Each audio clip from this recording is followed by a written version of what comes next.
thought I would show you a video of me making the poppy keyrings that I'm doing for VE and VJ Day, plus also Remembrance in November. And with the sale of every one of these, I give a 20% donation to the Royal British Legion. If you go back on my socials, you'll see that over the last couple of years and what I have donated.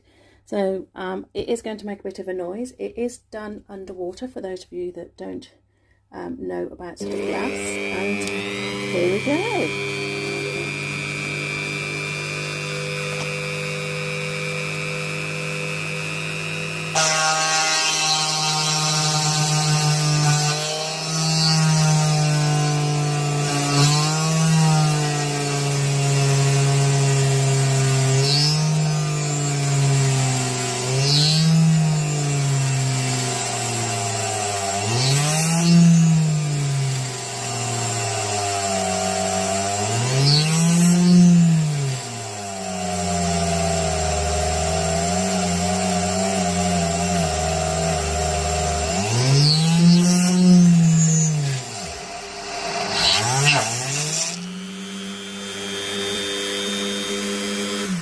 It's just a little pop of a sound then when you can see it at the end.